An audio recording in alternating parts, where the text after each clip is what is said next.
Hello gobs and welcome back to another video. If you're not a gob, subscribe and become a gob today. You get to run around the Goblin Cave. If you don't know who I am the Goblin King. I talk about and play and review both video game and tabletop RPGs. I have a series on the channel where I'm currently playing through all the Final Fantasies. It may have been completed by the time you watch this. Who knows? Maybe I've died. But I also read horror stories, which is what we're doing today. I love reading horror stories. I will go ahead and read a story, shout out the original poster, give my advice here and there, and that's about the gist of it. I think you guys can understand when I say I'm reading RPG horror stories. So if you have your own horror story, go ahead and you can either put it in the comments down below, you can send it to me on my Reddit, or you can even email me directly so you can remain anonymous if you so want to do that. Or if you just don't feel like putting it out there but you still want your name, you can just go ahead and email me. So wherever you want to send it, if you have your own that you want to send to me that I might possibly read on the channel, then go ahead and send it. I probably will. I generally like it when people like leave comments or send me stuff. So if that interests you, then go ahead and find all that media there or whatever. And one more thing before we start, these may or may not be real. Even if they aren't real, they still make a good hypothetical situation to give advice about and imagine what you would do in that situation. So go ahead and tell me in the comments if you think a story is fake or something. I generally try to use my critical eye or my gobblicle eye to try to see if a story is fake or not. So without further ado, with the intro out of the way, let's get into today's stories.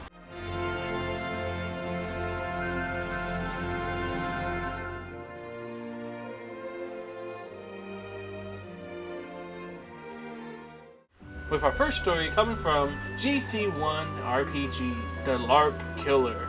This is a bit of a strange story, but I need to start off with a bit of background as this happened more than 20 years ago in my college gaming club. The club had a regular VTM LARP, which wasn't everybody's cup of tea, but one person, let's call him John, made his disdain for it extremely vocal and public. He organized anti-LARP or counter-LARP events at the same time as the LARP. This was fine, as the LARP wasn't for everybody, and it was usually just a movie night or something. He decided his anti-LARP rhetoric wasn't getting enough attention, so he decided to organize a TTRPG for that night. Again, that was perfectly fine with the club at large. I heard through the grapevine it'd be a special session of the TTRPG that somehow involved the LARP, which I had joined because YOLO. And many club figures figured this wasn't going to end well. He heavily advertised that the special TTRPG session was some Joker-esque smiles and maniacal laughter, and how all the degenerate LARPers would appreciate this one. He was like a kid on Christmas, so he let it slide that the party in the TTRPG would be traveling to the LARP and taking part in it, in a way. Since he was running the session at the same time as the LARP, and players in the LARP would take periodic breaks, we got regular updates from him and his players. The TTRPG's party was ritually slaughtering people at the LARP, but not the characters or the NPCs in the LARP. He revealed that they were individually calling out the players by name in the LARP and describing gory, violent ways they were murdering each LARPer. Since I was new to LARP, I was spared this punishment for the LARP degeneracy. The club had weekly meetings where GMs and players could get a couple of minutes to give highlights from the games or other gamer-related stuff that happened in their lives. John, proud as a papa, got up and started to describe how TTRPG had slaughtered the LARP for its degeneracy and began naming individual players and what he did to them until he was eventually cut off. This obviously upset some players, which was his intent, while others knew of his behavior and weren't surprised or shocked by this latest turn. This resulted in some minor changes to discussing game-related events at the club meeting, including shortening the period to 30 to 60 minutes, and firmly disallowing monologues that involve a number of themes or segments. He was actually one of several people who abused this aspect of meetings, so the changes weren't entirely because of him. And that's where our story ends. Holy moly!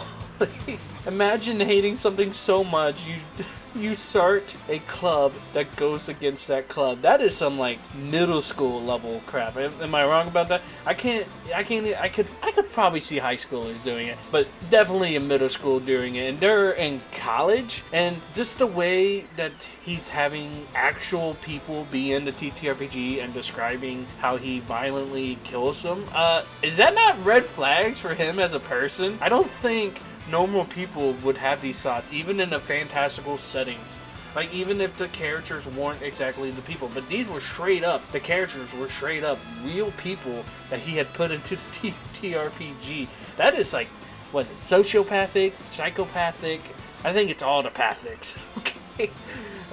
There's not really any advice.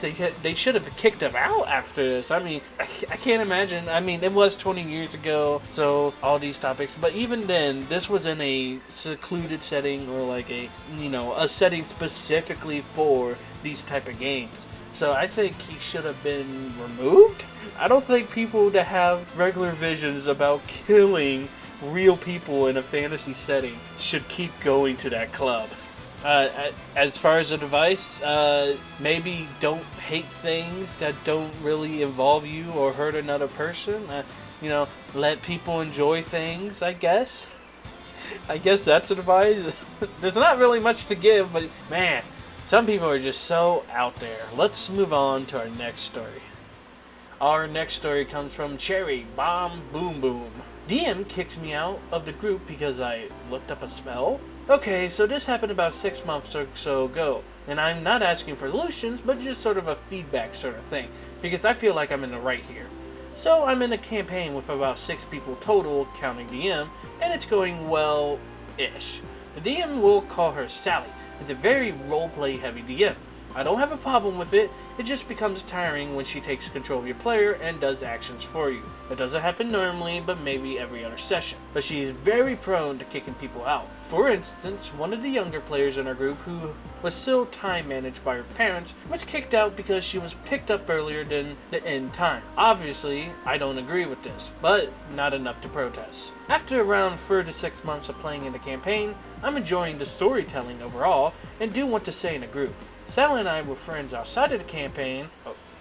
Okay, wasn't OP? Was that really? Hopefully they touch up on it later on. I don't think you should be. I don't even feel comfortable reading that, but hopefully this gets explained later on. That's just kind of something weird out of the blue. Okay, and while I'm stopping here, we might as well go over the first thing. Kicking someone out because they're still being time managed. Yeah, that's not okay. Some people just can't help it. And I think I would have said something about that. Especially if this keeps happening often. I mean, that person didn't have any control over this, so why are they getting punished for it? And then the whole role-playing heavy, but taking control of your players and doing their actions for you, yeah, that's not really role-play. That's just like writing a story and railroading, essentially. I mean, that's super heavy railroading. So I don't think it's super heavy role-playing. I think it's just super heavy railroading. Because they want to tell the story they want to tell.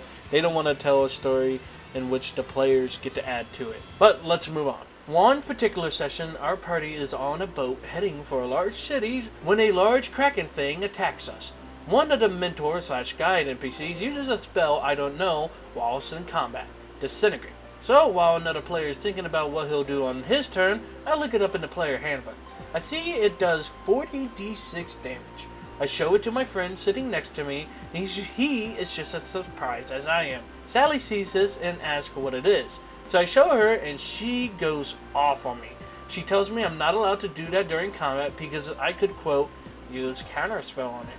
I have 2 points to this. Them being, the NPC is our teammate. Why would I cast counterspell on it? If we assume that I did want to cast counterspell for some reason, I would probably cast it already because of a name like Disintegrate. I am kicked out of the group and I'm not even mad. I just don't understand why. So I ask and she gives me a speech on how it's super disrespectful. But I just don't see how it is. Can anybody help? Edit. Sally has BPD and I think she has control issue. If this is something that is from BPD, please tell me. I'm not friends at all with her anymore, and not being friends with her let me see how manipulative she was. Sally and I had an argument about a week or so before the session, so that might have something to do with it. So I think I'm going to cut out the part where the whole... I'm not going to say here. I don't feel like that was necessary to the story. Even if they are a somewhat of a bad person, they still shouldn't have stuff like that aired out. That's just a personal opinion because nothing came from it. So I'm going to go ahead and cut that out. If the OP sees this, sorry. But I just don't, that's kind of, I'm not saying it's entirely disrespectful. I just don't think it was anything necessary. We'll just say the OP wanted to help the DM, and they did so to the best of their abilities. I won't say what it was about, but just know the DM was going through some rough times, and the OP helped them out. Now, as far as being manipulated and looking up the spells during combat, yeah, you should be able to look up the spells. If it's a spell in the book, you should be able to, because it's your resources available to you. There's nothing wrong with going and looking up a spell, because players will eventually learn that spell. And yeah, a spell like Disintegrate, yeah, if it's being cast on someone, you probably would counterspell it. I would hope you counterspell it. It's literally called Disintegrate. And kicking them out over that, yep, super controlling, super manipulated. I mean, we've seen it when they were railroading the player in their actions. Even though it wasn't every single session, they were still doing it from time to time. So guys, let your players help tell the story. D&D and other TTRPGs are, for the most part, collaborative storytellings. And if they're not, then the DM should disclose this before session 1. So during session 0, say, hey, this is going to be a more linear campaign. There's not going to be as much outside storytelling. You should always let people know up ahead before that happens. As far as BPD and all that, bipolar disorder, I'm assuming that's what it's called. I think that might have something to do with the control issues, but I'm just a little gobbler. I don't have any experience in this, so I'm not going to comment on it just out of respect. I don't think I have any mental disorders. I have never been checked for. That sounds so weird. But I don't have any sort of disorder, and I don't have any friends that have this disorder. I do have friends that have certain disorders, and even then, I'm not going to give my say on it because I don't know any better. I don't know anything about it, so I'm not going to try to say, oh yeah, that's what BPD is like. So I'll leave that up to you guys in the comments. Let me know if you have someone or if you suffer from this disorder yourself. Maybe you can comment and enlighten me on what you think about this story. But with that, we are going to move on to our next story. Our next story comes from Lost on Mid. AITA, am I the a-hole for being unconscious? Ooh, another AITA. I haven't done these in forever. I don't remember if I even did anything for the original. But hey, we get another one, so let's start. Hey everyone, I'm making this post because I am pretty new to playing TTRPGs and recently had a difference of opinion with my DM, who's also pretty new to DMing himself. Since I don't know if I've broken some rule or tabletop etiquette, I would like to know how you would have handled the following situation in either of our places. Also, English isn't my first language. A few weeks ago, one of my players from our weekly sessions canceled a few hours before the session, and another player offered to use this session to start a campaign he had been preparing. I learned this while I was on my way to their place, so I didn't have time to cook up the amazing and original character ever. I quickly put together a few concepts I had been thinking about to make a character that I reasoned would be enough for an improvised first session, with the plan to make up more backstory later.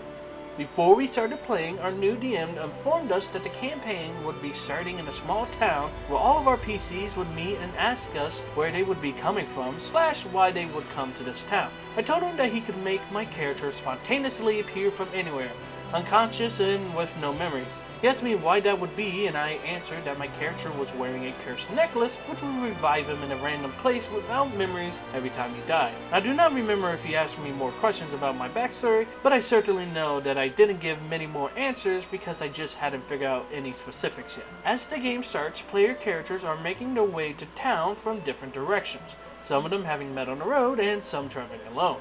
The DM then makes my character appear in a flash of light near one of the PCs, allowing me to describe how my character falls to the ground, unconscious. The other players approach, investigates, rolls for medicine.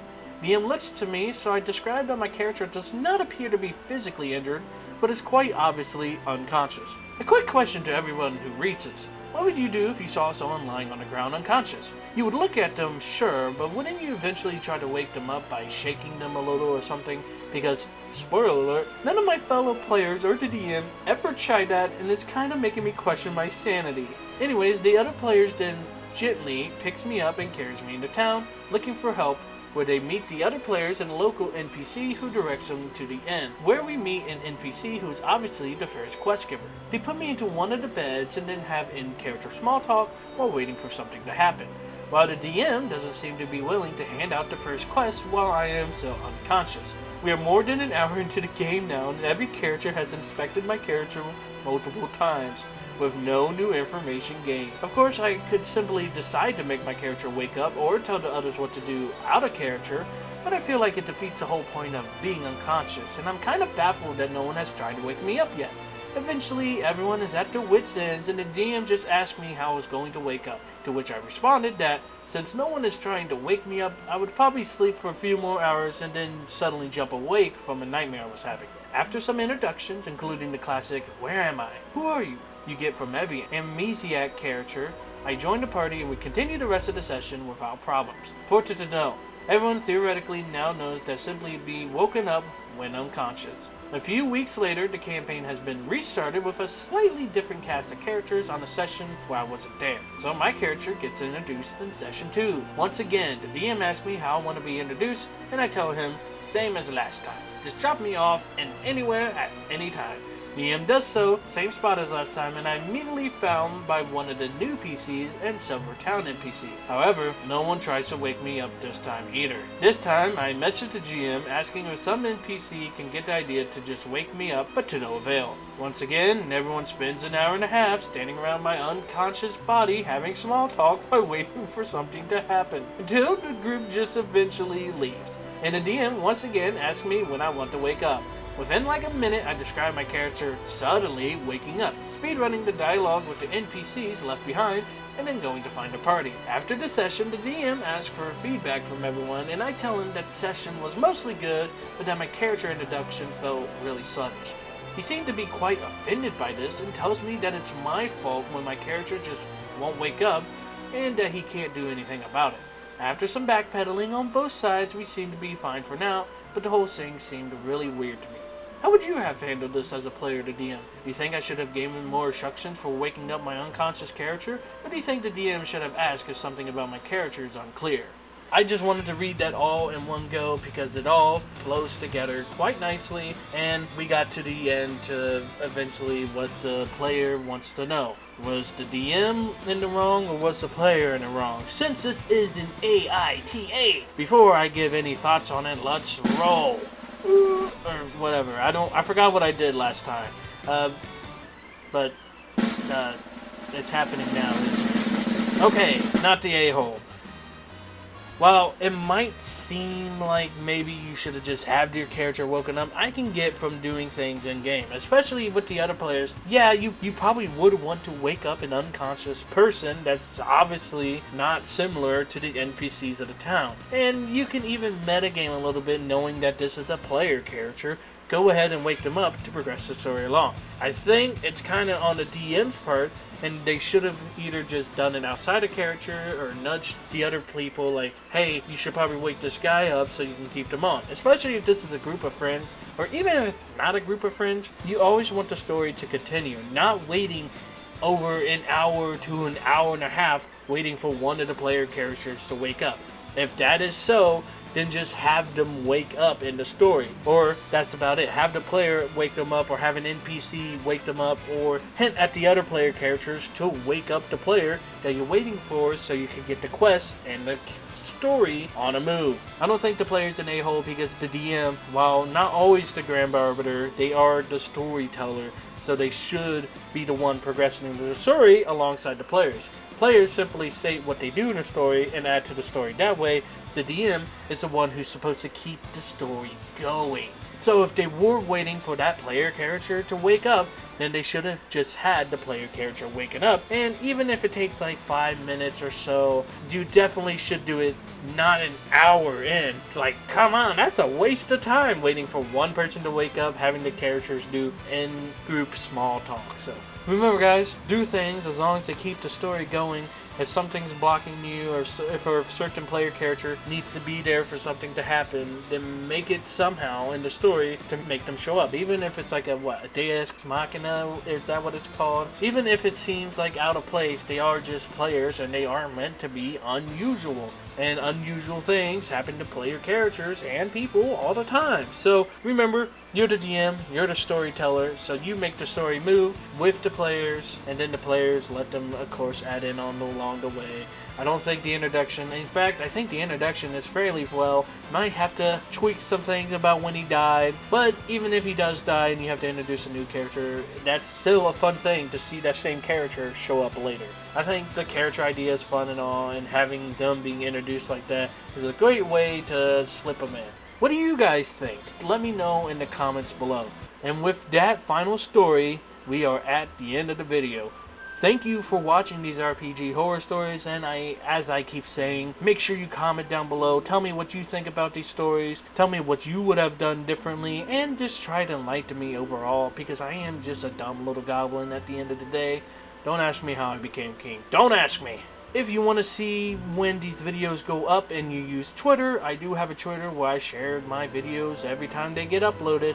And if you want to send stuff or show me something, of course you can always go to the Reddit, where I also share all my videos there. I'm not really sure how else I'm supposed to put out that Reddit, but Reddit's kind of like a coin flip. Either people hate it or people don't hate it. It doesn't really matter to me as long as I stick to my, I don't even know what, this is how much I get on Reddit. I don't even know what they're called, but as long as you stick to the stuff you're interested in, it should be fairly fine. So if you use Reddit and you want to send me stuff, or even, like I said, post a RPG horror story, then my Reddit is there. And that is it for today. There's my social media plugins and everything. Once again, if you enjoy RPG content, either tabletop or video game, I do try to upload at least once a week, and then sometimes 2, and I might get a bit zealous and do 3 every once in a while. So if that interests you, go ahead and subscribe, and I'll see you gobs in the next one. So I hope you gobs have a lop of a day,